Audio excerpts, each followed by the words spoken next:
বাড়ির কাজের জন্য ডাম্পার করে পাথর আনা হয়েছিল। সেই ডাম্পার খালি করতে এমন অবস্থায় পড়েছে সবাই, কি আর বলবো। আসলে ডাম্পারটা খালি করতে তো জায়গাটা অনেক বেশি লাগে। যদিও এই রাস্তায় ডাম্পার ঢোকে, কিন্তু ওই তারগুলোর জন্য খুব অসুবিধা হচ্ছিল। মানে আমাদের বাড়ির মেশিনের তার, তারপরে জেনারেটরের ক্যামেরার সমস্ত তার উপর দিয়ে যাচ্ছিল। আর ডাম্পারটাকে মানে উঁচু করাই যাচ্ছিল না। তারপরে অনেক টাইম মানে লেগে যায় ওটা ব্যবস্থা করতে। আর এখন দেখো এখানে পাথরগুলো ফেলছে। আর শোনো, দাঁড়িয়ে দাঁড়িয়ে দেখছিল, যেই পাথর ফেলে ভয়ের চোটে দৌড়ে বাড়ির ভিতরে চলে যায়। আসলে এমনি ছোটো ছোটো গাড়িতে আনলে কিন্তু অনেক টাকা বেশি লেগে যায়, আর ডাম্পারে আনলে কিন্তু অনেক কম লাগে, সেটা সবাই জানো। কিন্তু ডাম্পারে আনার অনেক ঝামেলাও আছে, সব রাস্তায় ঢোকে না। আর ঢুকলেও মানে সেটা খালি করতে অনেক অসুবিধা হয়। তো যাই হোক, অনেক টাইম লেগেছিলো এটা কোথায় ফেলবে, কী করে কী করবে এইসব নিয়ে ভাবতে ভাবতে। তো দেখো এখন হচ্ছে ডাম্পারটা খালি হয়ে গেছে, আর এদিকে সবাই দাঁড়িয়ে দাঁড়িয়ে দেখছে, বাবা, মামা, তারপরে হচ্ছে আরও অনেকে আছে, সোনুর বাবা আছে, দাদু আছে, আর আমার মিস্ত্রি কাকু আছে। এখন এমন হয়েছে, ভিডিও যখন এডিট করি তখন কথাই খুঁজে পাই না, কি বলবো না বলবো। সত্যি ঘুরে ঘুরে শুধু ভাইয়ের কথাগুলোই মনে পড়ে। আসলে জিনিসটাই হয়েছে আমাদের সঙ্গে এমন। কত খুশি ছিলাম, বাড়ি হচ্ছে আমাদের, শুধু মানে মনের ভিতরে একটা মানে ভাবনা চিন্তা আলাদা রকম ছিল, খুশিই ছিল আলাদা। কিন্তু এখন না, সেই খুশিটা যেন কোথায় হারিয়ে গেছে। মানে একটু যে কোনো কাজে একটা খুশি হবো সেটা যেন হতেই পারছে না। হ্যাঁ, একটু টাইমের জন্য হাসছি ঠিকই, তার পরেই না কেমন যেন কান্না পাচ্ছে, যে আমরা কি চেয়েছিলাম আর কি হলো আমাদের সঙ্গে। মানে মানে মানে প্রত্যেকটা সেকেন্ডে ভাইয়ের কথা মনে পড়ে। মানে সমস্ত জিনিস জুড়েই তো ওরই স্মৃতি না, যা কিছু ছিল সব তো ওরই জন্য হচ্ছিল। আজ ওই নেই, এইগুলো মানে মেনে নেওয়া যায় না। এদিকে দেখো, পিলারের জন্য গর্ত খুঁড়তে গিয়ে মাটির নিচ থেকে এটা কি পেয়েছে, খাজানা। তো এই যে মিস্ত্রিটার কি এরা কাজ করছিল, বলে কি এই লোহার জিনিস না পেয়ে একটা সোনার হাঁড়ি পেলেও তো হতো। মানে এই সমস্ত কথা শোনা সত্যি এত হাসি পাচ্ছিল, যে কাস্টের মধ্যেও না এমন এমন কথা বলে ভীষণ হাসি পায়। তো দেখো, তারপর আমি আছি দোকানে বসে। মানে এখন ধরো আমার এটা ডিউটি, মা বাবা যখন কাজে ব্যস্ত থাকে তখন আমি দোকানে থাকি। তো দোকানে বসলেও না মানে কি বলবো, এমন হয়েছে, ভাইয়ের ফটোটা তো এখানে দোকানে রাখা আছে ওই যে গেটের সামনে। আর যদি কোনো কাস্টমার আসে জিজ্ঞেস করে, অনেকে তো জানে না, তখন যারা জিজ্ঞেস করে তখন এতটা খারাপ লাগে না, বুকের ভিতরটা একদম দম বন্ধ হয়ে যায় ওই সব কথা বলতে গিয়ে। তোমরা অনেকেই অনেক খারাপ কমেন্ট করো, জানি না তোমরা কি পেয়েছো। আমরা যা হারিয়েছি তোমরা অনেকেই বুঝতে পারছো না সেটা। আর হ্যাঁ, অনেকেই আছো যারা বুঝতে পারছো, তারা বোঝার মানে সান্ত্বনা দিচ্ছ। কিন্তু অনেকেই এরকম আছো যে তোমরা বোঝার চেষ্টাই করছো না। তোমরা বলছো ভিউজ বাড়ানোর জন্য একই ভিডিও দিচ্ছি, ভাইকে নিয়ে বলছি। আচ্ছা, ভিউজ বাড়ানো বা এসব কোনো ব্যাপার না, কিন্তু এটা আমার কাছে অনেক পরের কথা। আমার এটাতে ভিউজের সেরকম দরকার নেই। আমার কাছে এটা মেন একটাই উদ্দেশ্য, সেটা হচ্ছে আমরা যে হারিয়েছি তোমরা কেউ হারিও না। আমরা তো সেই লোকটির ছবি সবাইকে দেখিয়েছি, এরকম কোনো লোকের পাল্লায় তোমাদের বাড়ির কেউ যেন না পড়ে, সেটাই তোমাদেরকে জানাচ্ছি। এই যে কয়েক মাস আগে যাদবপুরে যে ঘটনাটা ঘটলো, তখনই আমার মনের ভিতরে খুব ভয় হচ্ছিল যে বাইরে পড়তে গিয়ে এসব জিনিস হয়। কিন্তু তখন সেই যাদবপুরের ঘটনা ঠিক কী ঘটেছিল সেরকম কিন্তু কেউ বলতে পারেনি। যদি তার বাড়ির কেউ ভিডিও করতো তাহলে হয়তো আমরা অনেকেই সাবধান হতাম, কিন্তু কেউ করতে পারেনি। আর আজকে আমি করছি যাতে তোমরা সাবধান হও, ঠিক এই কারণেই। আর তোমাদের এই ব্যাপারে আরও অনেক কথা বলার আছে আমার ভাইয়ের ব্যাপারে, কিন্তু এখন না, এগুলো কিছুদিন পরে বলছি, এখন বলছি না।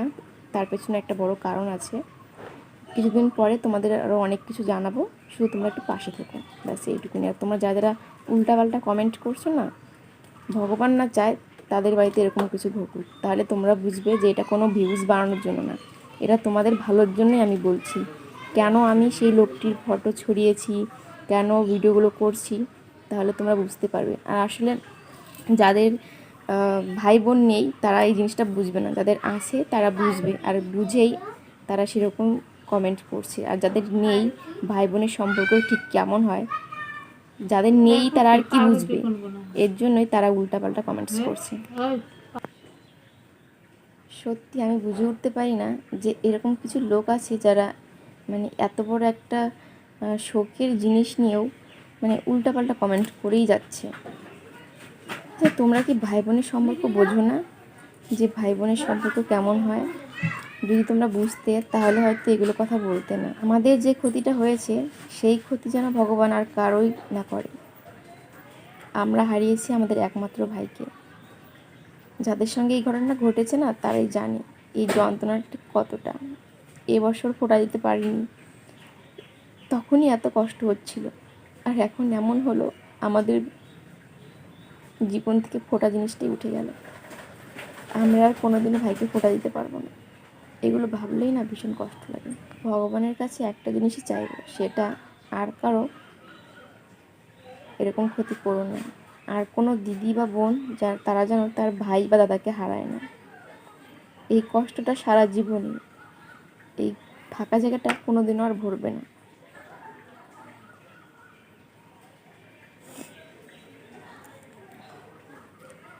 আর তোমরা অনেকেই কমেন্ট করে যাচ্ছ আমার ভাই কোন কলেজে পড়তো। বারাসাত, আমি ঠিক চিনি না, জানি না, তো যতটুকু শুনেছি বাবা মার কাছে তারা বললো বারাসাত মধ্যমগ্রাম, ওখানটায় একটা কলেজ আছে BCDA pharmacist college, BCDA of pharmacist and technology. এখন এটার ফুল নাম কি আমি ঠিক জানি না, BCDA এর ফুল নামটা কি আমি জানি না ঠিকভাবে, কিন্তু ওটা একটা ফার্মাসিস্ট কলেজ। তো আমার ভাই ফার্মাসিস্ট নিয়ে আর কি পড়ছিল, তো সেখানেই। এর থেকে আমি বেশি জানি না জায়গা ঠিক আর কোন কোন জায়গা, কারণ আমি কোনোদিন যাইনি। অনেকে না সত্যি বুঝতে পারে না ভাই বোনের সম্পর্কটা ঠিক কেমন হয়। যখন একসাথে থাকি আমরা তখন কত ঝগড়া ঝামেলা কত কিছু না করি, আর যখন আমরা দূরে থাকি তখন বুঝতে পারি আমরা আমাদের ভাই বোনকে কত ভালোবাসি। যখন ভাই প্রথমবার কলকাতা যায় আর কি, তখন ভীষণ কষ্ট হচ্ছিল, কিন্তু এই কষ্টটা কাউকে বোঝানো যায়নি, দেখাতে পারিনি, দেখাইনি। হ্যাঁ, পড়তে গেছে আবার চলে আসবে, কিন্তু এখন বুঝতে পারছি ভাই আর কোনোদিন তো আসবে না। কেন যে ওকে যেতে দিয়েছিলাম কলকাতা, ভগবান জানে। আমার খুব ইচ্ছে ছিল আমি কলকাতা ঘুরতে যাব। মা বলতো ভাই তো আর এই বছরটাই আছে, এখন গিয়ে ঘুরে আয়, ওর ওখানে থাকতে পারবি। তো আমি বলতাম এখন তো সোনু অনেক ছোট, যখন বড় হবে তখন যাব। আর তখন মা আর ভাই বলতো আর তো কয়েকদিনে আমি থাকবো, আর 13 মাস থাকার কথা ছিল, তো আর আর তো কয়েকটা দিন থাকবো, তুই এখন চল ঘুরবি। তখন আমি বলেছিলাম হ্যাঁ তুই কোন গুরুর পাল্লায় পড়েছিস, আমাকে গায়েব করে দিবি। হাসতে হাসতে এই কথাটা বলেছিলাম। এবার যেদিন ও যায় তার আগের দিন, তখন ও হেসে দেয়, ও বলতো চল আমি সব জায়গায় ঘুরাবো। আমি আর শোনো এখন ছোট আছে, পরে যাবো, তুই থাকতে থাকতে যাবো একবার। আর হলো না যাওয়া। আমার কলকাতা ঘোরার স্বপ্ন ধুয়ে মুছে শেষ। আর কোনো ইচ্ছা নেই যে আমি কলকাতাতে যাব ঘুরতে, দরকার নেই বাবা, আমি শিলিগুড়িতেই ঠিক আছি। কোনো কিছু ঘুরে দেখার ইচ্ছা নেই আমার। যে শহরটা আমার ভাইকেই ছিনিয়ে নিয়েছে, সেখানে গিয়ে আর কি করবো, আর যেতে চাই না আমি সেখানে।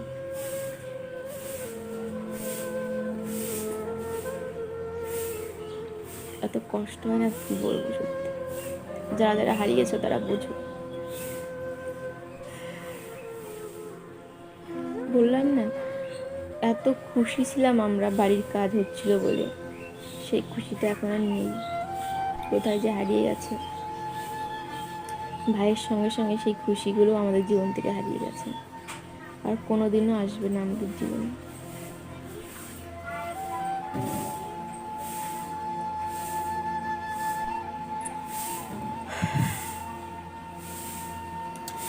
তো তোমাদের আরও অনেক কিছুই জানানোর আছে, তো কয়েকটা দিন সময় দাও, তারপরে জানাবো। আশা করি তোমাদের সেগুলো শুনে অনেক কাজেও দিতে পারে, তোমরাও সাবধান হতে পারবে যে মানুষ কি করে কারো ক্ষতি করে, কীভাবে কাউকে সে তার নিজের হাতের মুঠোয় রাখতে পারে, এগুলো বুঝতে পারবে। এখন আমি দোকানে আছি, তো এর থেকে বেশি আর কিছু বলতে পারছি না। রাস্তা দিয়ে লোকজন যাচ্ছে, গাড়ি যাচ্ছে। তো চলো, আজকের এই ভিডিওটা এই পর্যন্তই রাখছি। আমার পাশে থেকো তোমরা।